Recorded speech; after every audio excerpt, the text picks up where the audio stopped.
Hi, everyone. This is Rebecca King with Northeast Tech Business and Industry. And today we are going to interview a wonderful person for our Voices of Grand Lake series. And what we're doing is we're highlighting people in our community that are doing great things. And this particular person, Linda Paul, is an ordained clergy and a professional musician that is changing the world one person at a time. So, Linda, tell me a little bit about yourself. Well, I was ordained about 25 years ago and went immediately into doing prison ministry. So, in that, I've got a long history of doing prison ministry as well as regular church. And then I am a professional musician and I played the harp professionally, and this is my 56th year of playing the harp all around Oklahoma and beyond.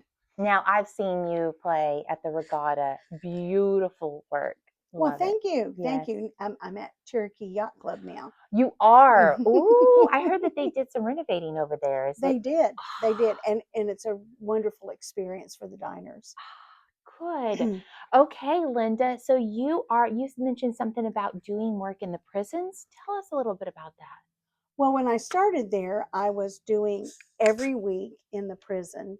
And over time, I started building a group of people who could go in, and that way I didn't have to work every week. Yeah. And the whole idea was to spread that out among more people. And so now we have about 15 people who have access to going in and working in the prisons. And that's real important because that right now the Episcopal Church is the last liturgical church in the prisons. And so we're kind of proud of that.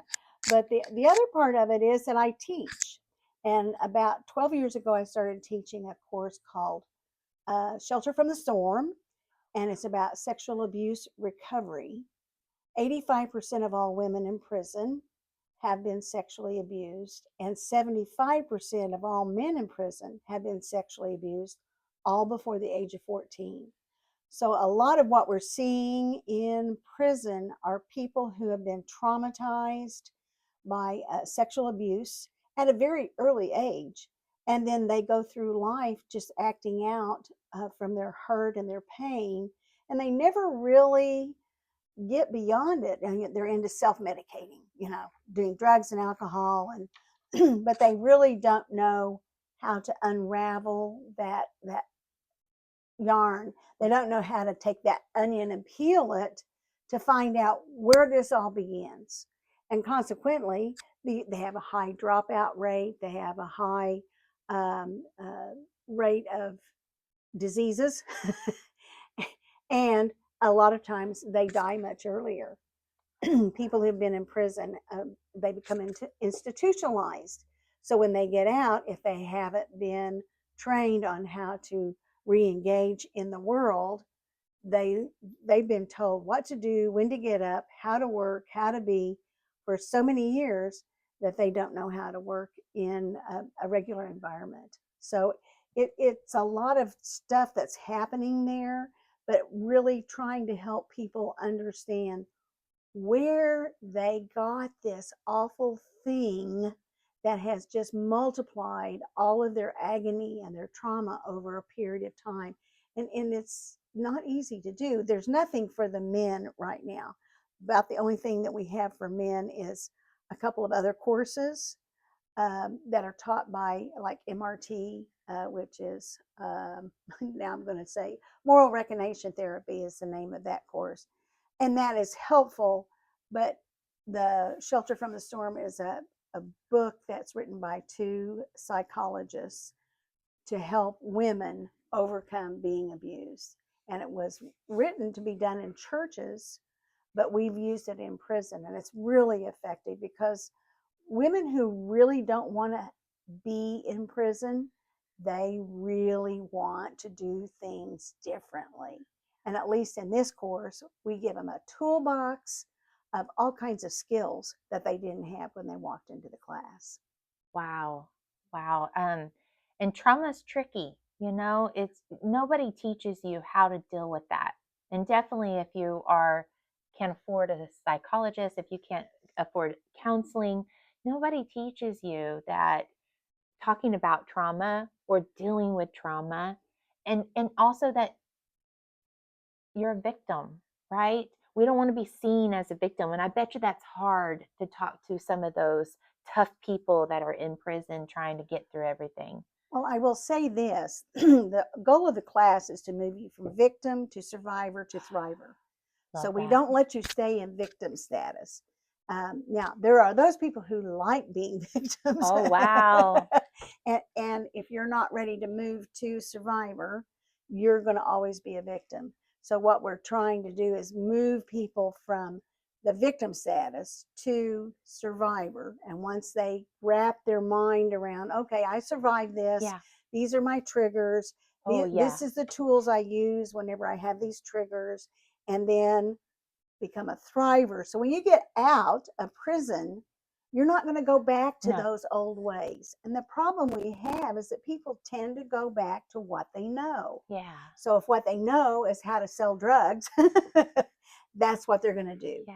If what they know is being an alcoholic, they're going to return to that. So we have to pull people through from victim to survivor to thriver. The deconstructing, huh? And Mm-hmm. constructing. I see. I see. Well, that's great stuff. And that's something we need because we need to survive. We need to be more than just survivors. We need to be thrivers. I love that. Now, what brought you into this? Well, initially, someone was needed to run this program in prison, and I kind of got drafted, Voluntold? voluntold. Uh, but I wasn't in it a month that I wasn't sold 100%. Over the years, a lot of the men and women that I have taught in prison still talk to me today on the outside, and they share their success stories. Yeah. I've got a guy who just bought a house. I've got people who are doing wonderful jobs. One lady that I have who is phenomenal left prison. She knew what she did. She said, "Yeah, I know I did that," and she's healed over that. She walked out and she has become the central person in her community once again, like her mother was, to help people do things better.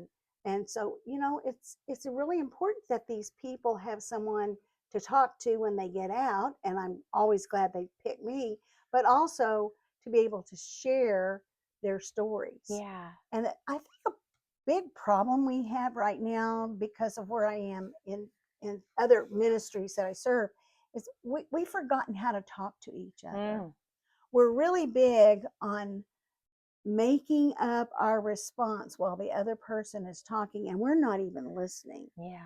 A great part of that is our phones took away our ability to listen and then enter a dialogue. It's mostly just monologue on this side and monologue on this side.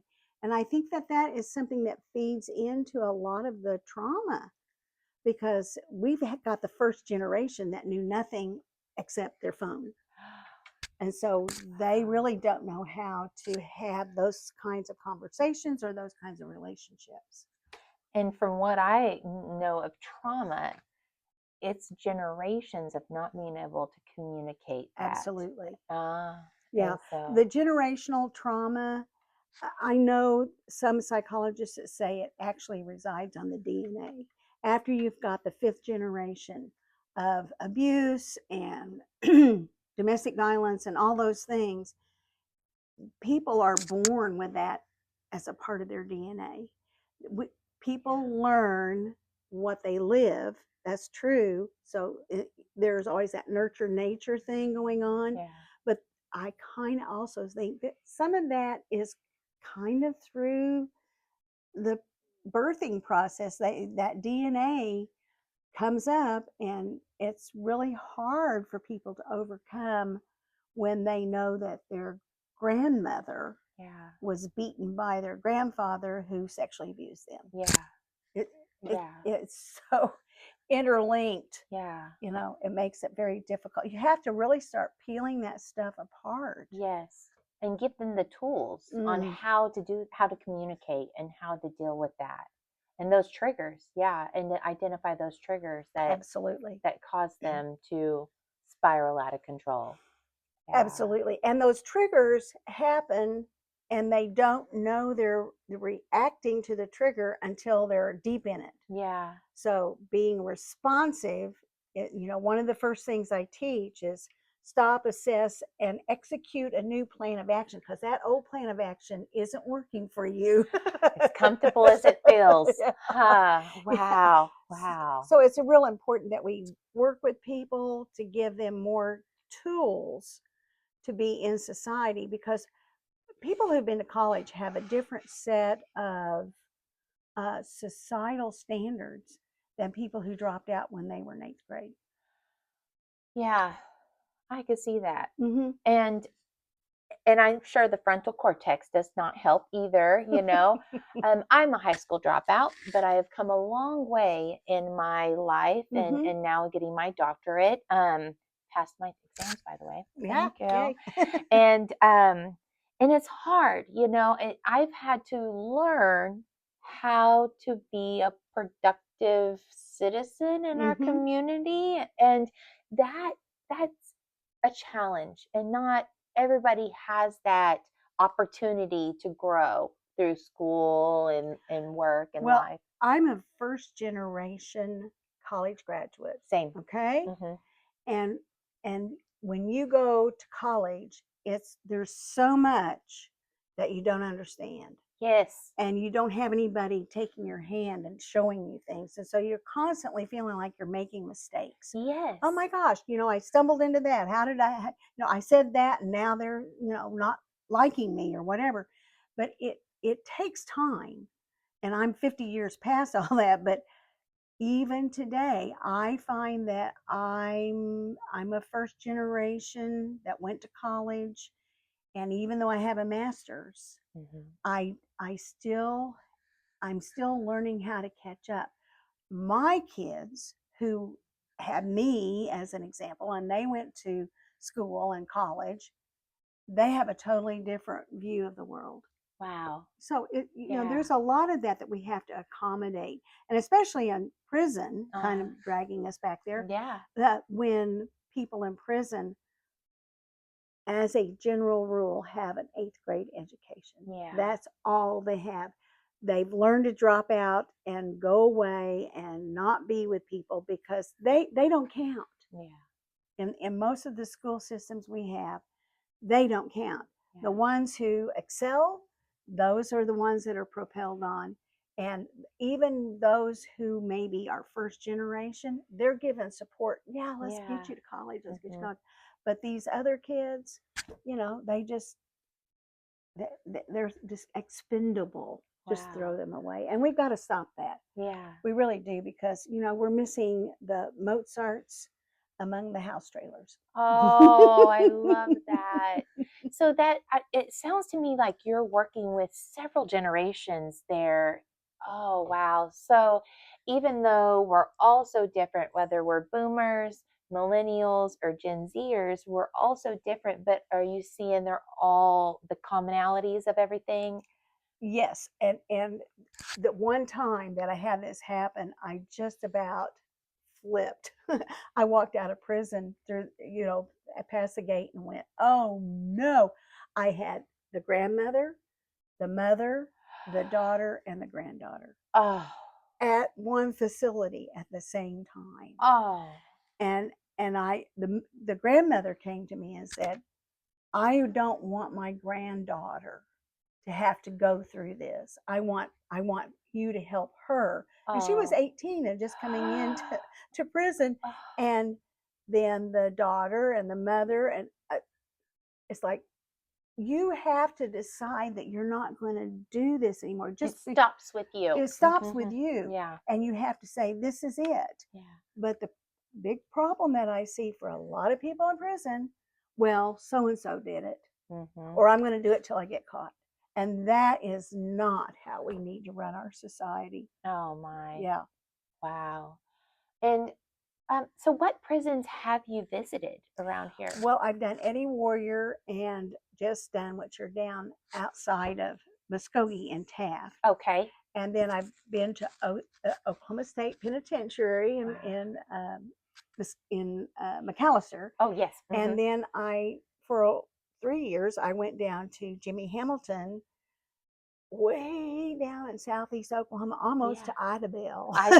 I've been through there. Uh-huh. Yeah, and there's no fence. No. Because the bears and the snakes keep everybody at bay, Yes. you know. Yes, it is a whole lot. It's a beautiful country, but It is. there you'll be driving through the hills looking at the landscape, and then there's the prison with Yeah, no right outside of Tallahena Drive. Oh my goodness, yes. But for the most part, all those prisons have the same kind of population. Okay, so the Yeah. ones down in Jimmy Hamilton, they're usually people who have to stay highly medicated. And at Oh. OSP, we've got Death Row, we've got Supermax, and then at Just Done and Eddie Warrior, well, Eddie Warrior is the only other women's prison in this state. We have Mabel Bassett and Eddie Warrior. So I work at Eddie Warrior, which is a step down from Mabel Bassett so that they can go into the public, and they have a work release program through that. And then Just Done is the men's equivalent just across the street. Both of these things are not buildings built for prisons. They were the Just Done was a sanatorium, and Eddie Warrior started out as the Oklahoma School for the Blind. Oh, wow. So there's a lot of things about those two prisons where they're constantly having to update and do maintenance and all kinds of things. So you're in systems that really weren't built to be the kind of prisons that they have become. Wow. At that level. But in both cases, Eddie Warrior and Just Done is kind of like the last stop before you go outside. Wow. Mm-hmm. Wow. And I'm sure you've got some stories. But if you could you share with everyone maybe your most memorable moments and maybe most rewarding? Well, part of what is rewarding for me is to see people do the aha moment. Yes. You know, and we sometimes miss the boat because, of course, we know it all. Yes. And we're trying to help others. And, you know, and I really have learned over the years as a teacher and as a ordained minister, you have to let discovery happen. People have to discover things on their own. So whenever I'm working with people and I'm trying to bring in information like I did to the men's prison, I did the ACE course. ACE is the Adult Childhood Experience, or not adult, Adverse Childhood Experiences, and I have that certification out of Minneapolis. Teaching them about that, then watching these grown men go, oh, now I know why I do that. Now I know why I suffer. Now I know why I have trauma, because just showing them how that works and they find themselves on that continuum, it's amazing. Wow. Yeah. And I had one guy tell me, I don't know what I would have done if I hadn't learned this, because I was going to be a victim for the rest of my life. Oh, wow. Mm-hmm. And that's what keeps you going, because I'm sure it can get very wearing sometimes. It's pretty exhausting sometimes, because you have to listen to people. You can't go in and be talking all the time. You have to be the one who listens. And you have to let people tell their story. And if anything about this podcast gets any traction at all, it's we have to tell our stories. If we don't tell who we are, why we are doing things, and what we've done, no one cares. No one cares. You have to be your own best PR. Yeah. Because that's the way the world is now. We used to say, oh, don't, play your own horn. Yeah. But now you have to. Yeah. You have to be a part of something that says, this is my story and this is how I do it and this is what I've done. Yeah. And if you don't, you'll get left beside the road. And sometimes it's not about tooting your own horn, but we've been told to be embarrassed if you know, for that kind of life, you know, and you Yeah. shouldn't be embarrassed. If you went through what you went through and you are surviving, you need to tell that story because there's probably others out there that's lived it too. Oh, definitely. Mm-hmm. Definitely. Once we get, especially in that shelter from the storm class, once everybody starts telling their story, which then frees them to uh, connect with other people and have relationships with people because now they've told their story and they're reconnecting with parts of themselves they didn't know existed in many Yeah. cases. Once you do that, then you are able to reach out to others more and more to tell your story, Yeah. and then that helps them also connect with you in a relationship. And I think that's really important because we've lost how to be in relationship with each Wow. other. Mm-hmm. And That's some of that true. was COVID, Yeah. but And now some of it's it's broken from just, you know, like you said, the generations being raised in a not healthy relationship. So you don't know absolutely. what that means. Relationship? What is that? Healthy relationship? What does that mean? So Yeah, absolutely. What is healthy relationship? And even at that, that's on that spectrum. Ah, Okay, like mhm. we talk about autism. Well, the same with people who have not had healthy relationships. They fall all kinds of places on this spectrum. Some had a good mother and a good home experience, and then you've got the others that were in the foster care system and never saw a good person to follow. Yeah.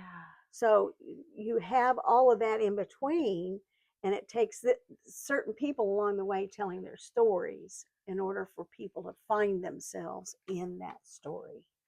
And what I just think what you're doing is great, Linda, Thank you. and that you're showing people by example. You're leading by example, showing people what a good relationship is because you're there for Thank them you. and you're showing them and you're listening to them. And I'm just so thankful for everything you're doing in our community. And thank you for being on this podcast to show everybody that there are great people in this community, in the Grand Lake community, that Yes. are wanting to change the world. And well, I hope you guys enjoyed today's podcast and we should have more. So have a good